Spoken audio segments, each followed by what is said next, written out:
என்னுடைய படங்கள் எல்லாமே அநேகமாக வந்து இப்படி நடந்தால் எப்படி இருக்கும் அப்படிங்கிறது தான் most of my films concept. இப்போ இந்தியன் 2 அப்படி தான். இப்போ கரண்டில் இந்தியன் தாத்தா வந்தால் எப்படி இருக்கும் அப்படிங்கிற கற்பனை தான் வந்து இந்தியன் 2. இந்தியன் 1 வந்து தமிழ்நாட்டுக்குள்ளே நடக்கிற மாதிரி கதை இருந்தது. ஆனால் இந்தியன் 2 வந்து கொஞ்சம் தமிழ்நாடு தாண்டி மற்ற மாநிலங்களுக்கும் கதை விரியுது. ஸோ அதை நீங்கள் ட்ரெய்லர்லேயே பார்த்துருப்பீங்க. இந்த படத்தை பொறுத்த வரைக்கும் நிறைய கதாபாத்திரங்கள் இருக்குது இந்த படத்தில். மெயினாக ஒரு இந்தியன் தாத்தா, அது இல்லாமல் நிறைய குடும்பங்கள் இந்த கதையில் வந்து போகும். இந்தியாவில் உள்ள அத்தனை குடும்பங்களும் ஒரு எங்கேஜிங்காக பார்க்கக்கூடிய ஒரு படம். படம் முடியும் போது ஒவ்வொருத்தரையும் இந்த படம் கொஞ்சம் யோசிக்க வைக்கும் நான் நம்புகிறேன். இந்த படத்தை வந்து இவ்வளோ சிறப்பாக வர்றதுக்கு காரணம் வந்து முதல் காரணம் கமல் சார் தான்.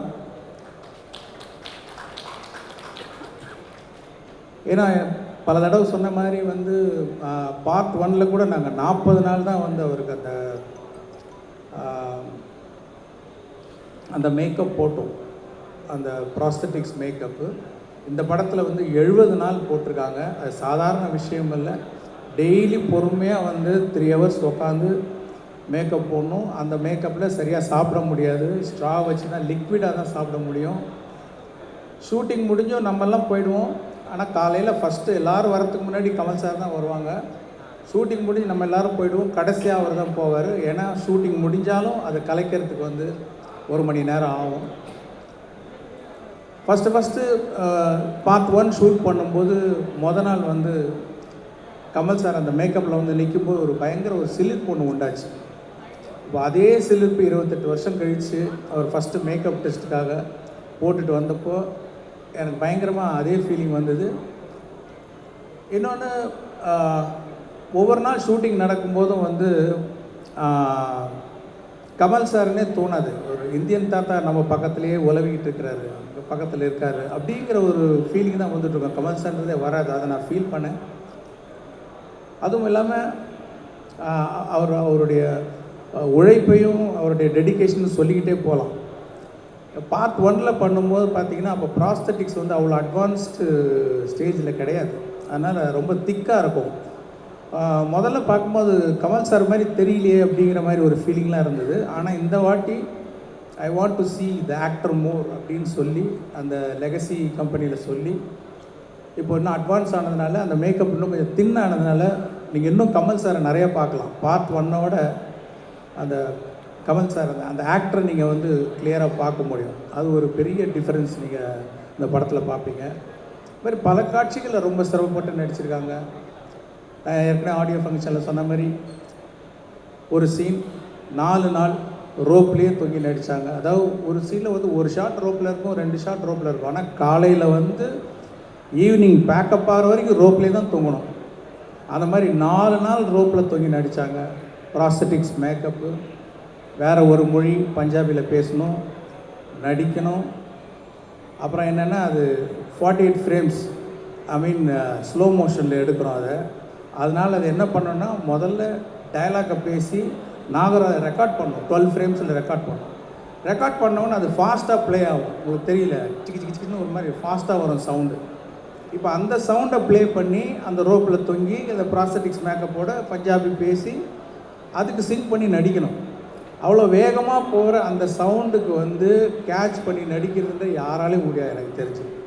அது அவ்வளோ சிறப்பாக பண்ணியிருக்காங்க. பத்தாவதுக்கு கையில் வேறு ஆக்டிவிட்டி, கை ஏதோ வரைஞ்சிக்கிட்டே இருக்கும். அந்த மாதிரி ஒரு சேலஞ்சிங், என்ன சேலஞ்சிங்காக கொடுத்தாலும் பண்ணுறாரு அவர். இதை விட கடினமாக என்ன பண்ண முடியும், அதுக்குன்னு ஃபோர்ஸ் பண்ணுறதில்ல. அந்த காட்சி அமைப்பு அப்படி இருக்கும்போது அவ்வளோ பெஸ்ட்டாக பண்ணி கொடுத்துருக்காங்க. இன்னொன்று, அவர் வர ஒவ்வொரு காட்சியுமே நான் வந்து ஒரு மோர் தென் டைரக்டர் ஒரு ஆடியன்ஸாக பார்க்கும்போது ஒரு பிரமிப்பு இருக்குது. அப்படியே பார்த்துக்கிட்டே இருக்கிற ஒரு பிரமிப்பு. இன்னும் கொஞ்சம் நேரம் அவர் பார்க்கணும், மறுபடியும் எப்போ வருவார் அப்படிங்கிற ஒரு ஃபீலிங் இருந்துக்கிட்டே இருக்குது. அவ்வளோ சிறப்பாக நடிச்சிருக்காங்க. இன்னும் சொல்லிக்கிட்டே போகலாம்.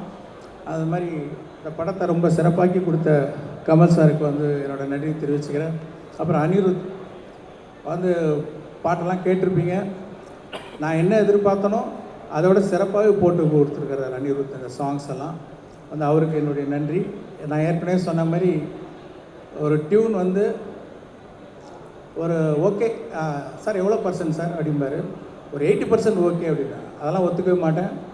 100% நீங்கள் திருப்தி ஆகிற வரைக்கும் நான் டியூன் போட்டுக்கிட்டே இருப்பேன் அப்படின்னு சொல்லி ஒவ்வொரு பாட்டையும் அப்படி போட்டு கொடுத்துருக்காரு.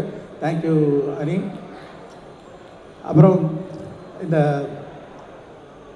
இவ்வளோ பெரிய கனவை, இவ்வளோ பெரிய இமேஜினேஷனை வந்து என்ன தான் இமேஜின் பண்ணிகிட்டு இருந்தாலும் அது இமேஜின் பண்ணிகிட்டே தான் இருக்கணும். அதை வந்து செயல் வடிவாக்கணும்னா அதுக்கு சுபாஸ்கரன் மாதிரி ஒரு ப்ரொடியூசர் இருந்தால் தான் சரியாக வரும். அவருடைய சப்போர்ட்னால தான் வந்து நான் என்னெல்லாம் நினச்சனோ அதை வந்து படமாக்கி பார்க்க முடியுது. ஸோ அவருக்கு என்னோடய நன்றி தெரிவிச்சுக்கிறேன்.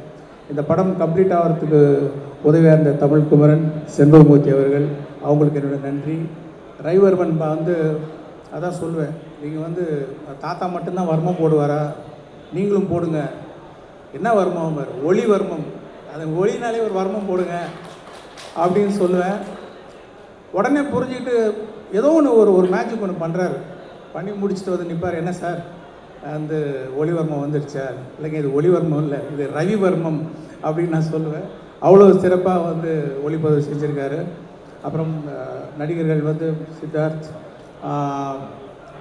பாபி சிம்மா, ஜெகன், அப்புறம் ரிஷி, அப்புறம் வினோத் சாகர், இன்னும் நிறைய பேர், சமுத்திரகனி, எஸ்ஜே சூர்யா, பிரியா பவானி சங்கர், மனோபாலா, வேறு நிறைய பேர். சில பேரை விட்டுட்டுனா கூட மன்னிச்சுங்க. ரகுல் பிரீத் சிங், விவேக் சார் மெயினாக வந்து எவ்வளோ சந்தோஷமாக இருக்குது அவரை பார்க்குறதுக்கு. வந்து எவ்வளோ வருஷம் ஆச்சு அவரை பார்த்து. ஆனால் இந்த படத்தில் பாருங்கள், ரொம்ப வித்தியாசமான ஒரு கதாபாத்திரம். அது வழக்கமாக சொல்கிறதா வித்தியாசமானு உண்மையிலே ஒரு வித்தியாசமான கதாபாத்திரம். அவரோட டைமிங், அவரோட ரியாக்ஷன் எல்லாமே வேறு மாதிரி பண்ணியிருக்காரு. அவர் வரும்போது அவ்வளோ சந்தோஷமாக இருக்குது பார்க்குறதுக்கு. அந்த சந்தோஷம் கண்டிப்பாக வந்து அவருடைய ரசிகர்கள் மட்டும் இல்லை, எல்லா ஆடியன்ஸுக்குமே வந்து ஒரு சந்தோஷமாக இருக்கும். இன்னும் வேறு யாராவது நடிகர்கள் பேரை சொல்ல விட்டுருந்தேன்னா மன்னிச்சிங்க. அதே மாதிரி டெக்னீஷியன்ஸ், அந்த குணால் ராஜன், ஃபஸ்ட் டைம் அவரோட ஒர்க் பண்ணுறேன். வந்து இழைக்கிறாரு சவுண்டு. அதாவது ஒரு சின்ன பார்த்தீங்கன்னா இந்த ட்ரைலர்லேயே நிறைய ஷார்ட்ஸ், நிறைய டீட்டெயில்ஸ், அத்தனைக்கும் சத்தம் கேட்கணும். ஏன்னா இந்த பக்கம் மியூசிக் போயிட்டுருக்கு, இந்த பக்கம் டயலாக் போயிட்டுருக்கு, இந்த பக்கம் எஃபெக்ட்ஸ் போயிட்டுருக்கு. இதில் எதுவுமே மிஸ் ஆகாமல் எல்லா சவுண்டும் கேட்க வைக்கிற ஒரு நல்ல மேஜிக்கை பண்ணியிருக்காரு குணால். அவருக்கு என்னுடைய நன்றி. இந்த படத்துக்காக உழைச்ச அத்தனை பேருக்கு என்னுடைய நன்றி நான் தெரிவிச்சுக்கிறேன். அதே மாதிரி பார்ட் 1 நீங்கள் வந்து சப்போர்ட் பண்ணி அதை வந்து ஒரு பெரிய வெற்றியாக்குனீங்க. அதே மாதிரி இந்த படத்தையும் நீங்கள்லாம் சப்போர்ட் பண்ணி பெரிய வெற்றியாக்குன்னு உங்கள்கிட்ட நான் தாழ்மையாக கேட்டுக்கிறேன். நன்றி, வணக்கம்.